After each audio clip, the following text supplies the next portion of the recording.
So, when you're living on an RV, everyone says, oh, you don't get many things to eat or you have to eat out all the time. I don't think that's true. I'm going to show you different meals that I can cook, and hopefully you will enjoy them and maybe even try them yourself. Today we're going to make chicken fried rice on our Blackstone griddle.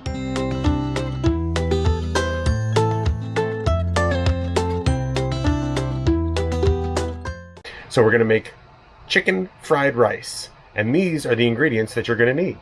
So you're going to need some chicken. Now I've seasoned it up already with salt, pepper, and onion powder. I like the flavor of onion, but I don't like a ton of onion, so I can manage the onion flavor.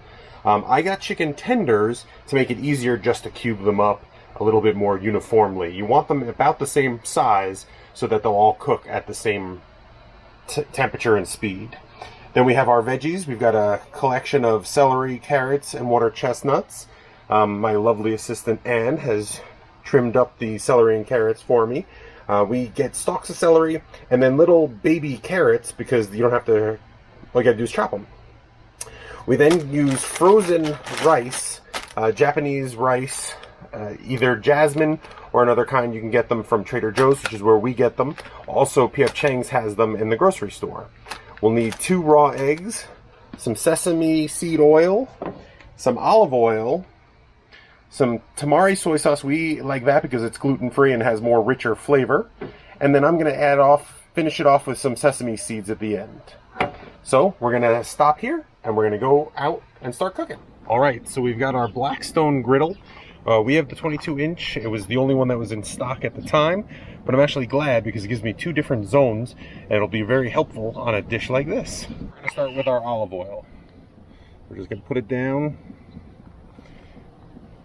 get the surface nice and coated. I'm just going to spread it around a little with my spatula.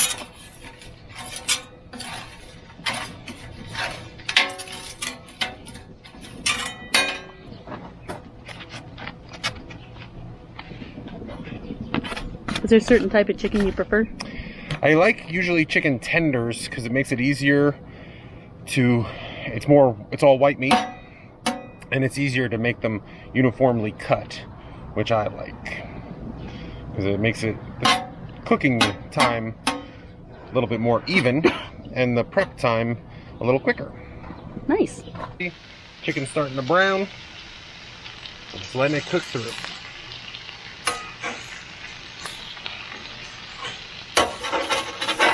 Drew, about how long on each side do you think? Yeah, so it just really depends on your cooking implements, how hot you get it, how big the chicken is. What you want to do is make sure it gets a golden brown and that you don't see any of the pink anymore. So right now we're just trying to get a nice golden brown on the whole side because we're going to let it keep cooking. We're not just cooking it here, we're cooking it right now to brown it, to kind of sear it. And then after that, we'll move it in with all the other ingredients. We still have to use this side to cook some of the other ingredients. Perfect. It's similar to if you've ever been to a teppanyaki restaurant, like Benihana and stuff like that. They're going to cook the proteins and then they're going to cook the vegetables because they don't take as long. And we're doing chicken. You could do steak, you could do shrimp. You can do any kind of protein you want. You could even do it without a protein if you want. There's times when we've just done like a vegetable fried rice, which has been nice. Wish you all could smell this wonderful chicken. Whew. And as I said, I seasoned it with salt, pepper, and onion powder. And you don't want to go too much on the salt and pepper because we're going to use the tamari, and that's going to have some salt in it too. We're going to add the vegetables.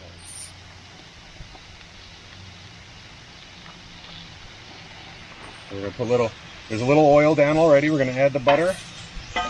Everything tastes better with a little butter.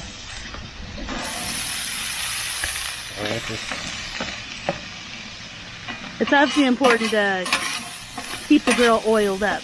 Yes, right? You definitely want to keep it seasoned too. We got the celery, carrots. Keep the chicken over here on the other side. We let those brown up and cooked. Side I have at a lower heat. So these are really getting hot while these are just starting to get a little softer. And you can put whatever vegetables in. You can put onion. You can put squash, zucchini, any kind of vegetable you want. It's always nice to use ones that are fresh at the time. We're a little limited right now, so we're just using celery, carrots, and some water chestnuts. That's usually your standard go-to, right? Yeah. Now we're going to see how the chicken's doing. So you can see it's starting to get to be a nice golden brown on some of the sides. And you just want to keep moving it around. Make sure it gets evenly cooked.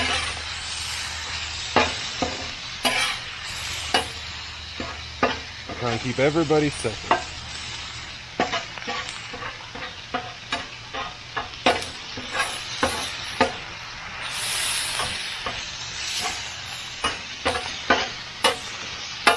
Add a little of this granules of onion to the vegetables to give it a little extra onion flavor.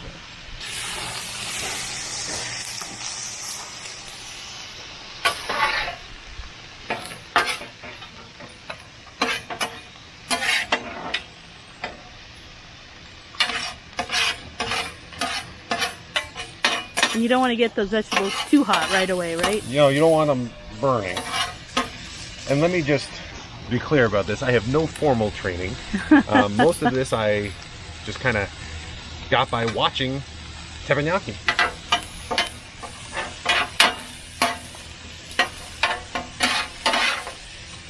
You're just giving your best advice.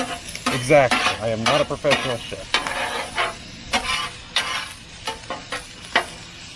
I don't even play one on TV. You don't even act like one on YouTube? No. Come on.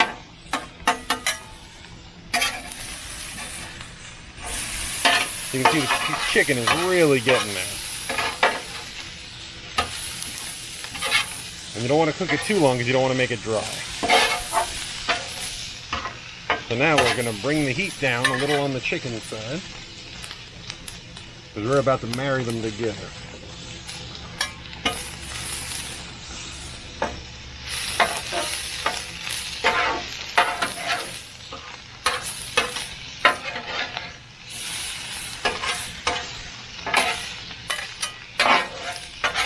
What is one of the most important components of fried rice? Right now it's really just stir fry. So what's important with fried rice? The rice. So we're already cooked the rice in the microwave. Make life easier for you.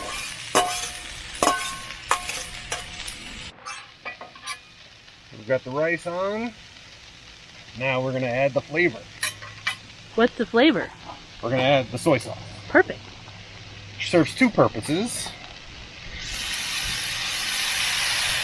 One, to give flavor, but we're going to add it to this side to help deglaze the griddle. Asian flair.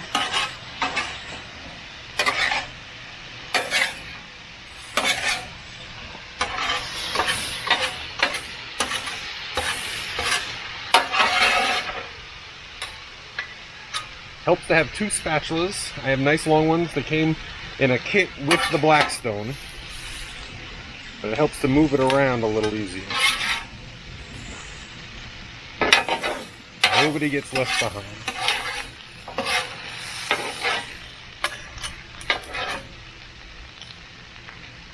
From time to time we've added even pineapple into this. We just don't have any today, unfortunately for Anne. That's a shame because I love pineapple. Now we're going to make a little well in the center. I have no formal training, so I can't do a roll of eggs or throw it up and break it. So I'm just going to do it like a regular. 1, 2.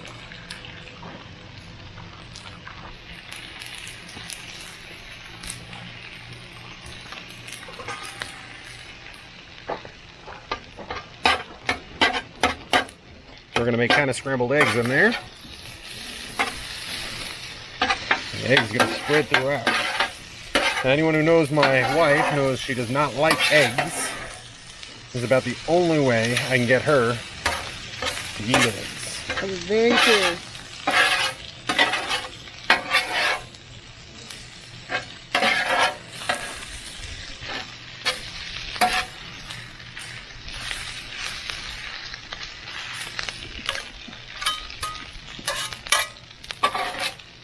And we made the little well so that the egg doesn't go sliding all over the place on us. But because we made the well, we have to make sure we flatten this out as much as possible so the egg can really cook.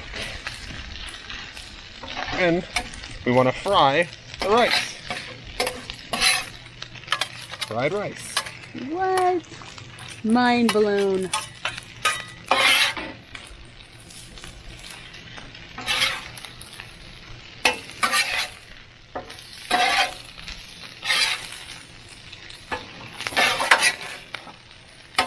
Not done yet.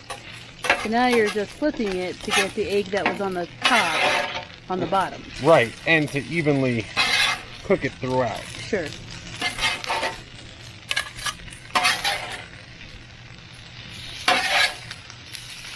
You want to kind of just move it around, letting any egg that's in there cook. Nice and flat again. Now we're going to add some more flavor, just a little bit. Sesame seed oil. This one is very powerful, so just a drizzle around. If you like it stronger in sesame flavor, by all means add more. Toasted sesame seeds.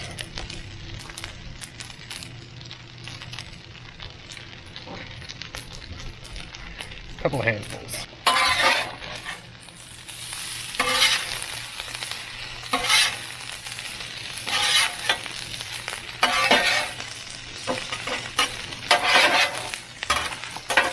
How's it looking, Ann? Oh, it looks amazing.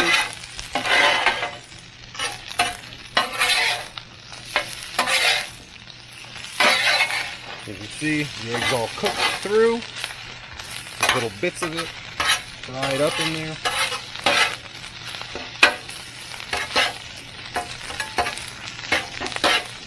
I think we're about done. Perfect. Now we just got to take it off the heat. Sounds good. Good job. Now the only thing left to do is scoop it out, serve it, and eat.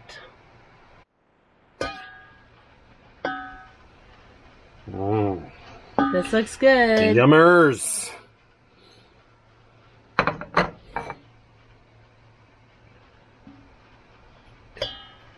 Yummy.